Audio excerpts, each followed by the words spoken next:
I always love receiving emails from my dear friend Mike Cohn from Mountain Goat Software. And today I got another, and it is just on fire. So I thought I'd read it with you. This is discussing why Scrum's product goal is essential. So he uses a reference right out of the gate, which I absolutely love. You all know how much I'm passionate about storytelling. So let's see how he starts. He said, I just had some groceries delivered. One of the items I ordered was a 4-pack of square tissues.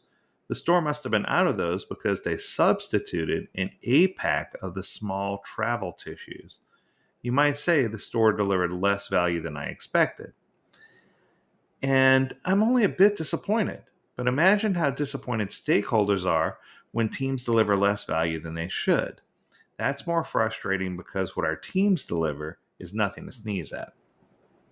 Okay, I see where he's going with this already, but it's just one of those things where I have personally encountered ordering things here in Florida. Sometimes we have to order food from Kroger online and have it delivered, and when we do, sometimes it's totally different than what we expected.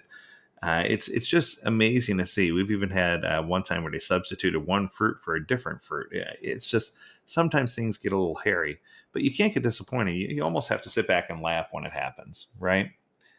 A long term goal is great. It can provide excitement to spur a team to greater creativity, novel solutions, and breakthrough products. But it's hard to feel progress against a long term goal that won't be achieved for maybe 2, 3, or more years. Short term goals, such as sprint goals, are great at gauging daily progress and keeping everyone focused. It's that medium term goal in the middle, perhaps 2 or 3 months into the future, that I often find is missing, and that I find most compelling. Okay, I'm going to pause there again. For me, I do rapid release planning or increment planning or PI planning, or whatever you want to call it, but it's every 3 sprints or so, which is about every 6 weeks, anywhere from that 6 to 12 week range. And usually, what I tell people is in that planning that they need to also come up with a goal. So I am a firm supporter so far of everything that's being said. So let's continue. This is why I was excited in the 2020 Scrum Guide. The product goal became an official part of it. The Scrum Guide is silent on how far out the product goal should be, simply calling it a long term objective. Two problems arise without a goal for a few months into the future. One, each sprint is prioritized anew. The product owner considers whatever is urgent, that is, whatever stakeholders are yelling the most about at the moment, and sets the team to work on those items. The urgent is not always that important. My email has been dingling while I write this, or dinging, he says. My email has been dinging while I write this. Oh, I get it. He's got a notification on. I turn those off. I probably need to at least read my new messages today, so they're urgent, but they're not as important as writing this email to you is to me. Without a medium term goal to weigh against whatever stakeholders are asking for at this red hot moment, those urgent items always win. When a team works on what's urgent rather than what's important, they don't deliver as much value as they could. Let's pause there for a second. This is something that I've been talking about for quite some time. In fact, I have a whole section in my certification class where I talk about priority doesn't equal urgency. And I think too often people associate those two more directly than they should. Priority doesn't equal urgency, or priority doesn't equal importance. Priority equals urgency. And let me explain what I mean by that. Priority does not equal importance. Priority does equal urgency. So if you think about it, if you go with everything is important, well, nothing's important. If you go with everything urgent, nothing's urgent. So you have to get into the mindset of, and this is what I do, Mike. So you can call me out if I need to adjust. But what I tell organizations to do is go in with the assumption that everything you're being asked to do is important. No one's going to come up to you, Mike, and say, hey, I have this thing that's really, really urgent. It needs to be done right away, but it's not important.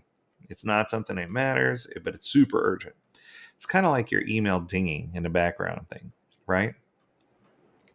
But you may have someone come up to you and say, the sky is falling. If we don't get this right away, we're going to lose our biggest customer, which is the common reaction, a common thing that we see and hear.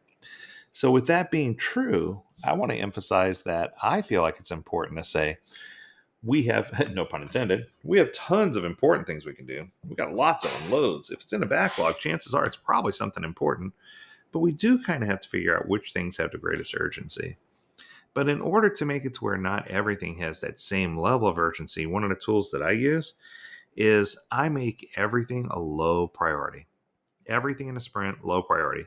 And then each sprint, I have a product owner working together with a business analyst, functional analyst, and technical analyst, help determine, based on all the items being low, I give them 21 points. And let's just say they have 10 to 12 items in a sprint. I give them 21 credits to use. And then what they're asked to do is with those 21 credits, they can vote something from low to medium. That costs 3 credits.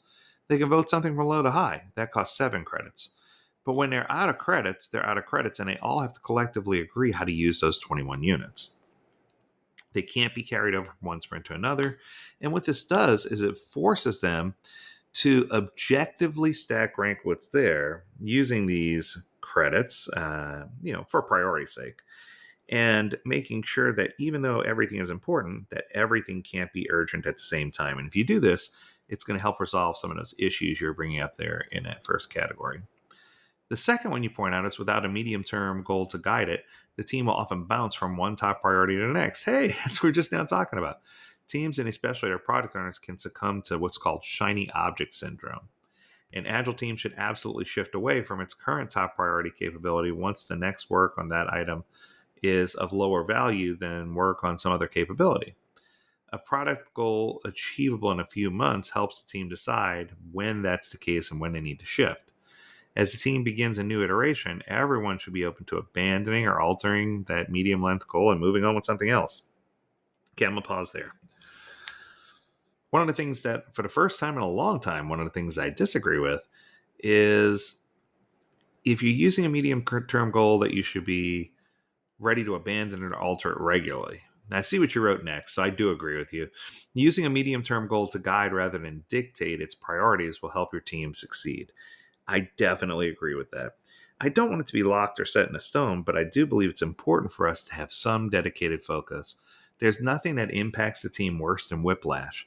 And if we can get away from whiplash and have the team set on some priority based on focus and goals, I think that's what's going to help us really be successful with Agile. That's going to do it. I hope you enjoyed this episode. And thanks again, Mike, for sending those emails every week. If you have a topic you want to discuss, learn more at agiledad.com. We would love to hear from you. As always, we encourage you to stay healthy, stay well, and stay agile, my friends. Until next time, do take care.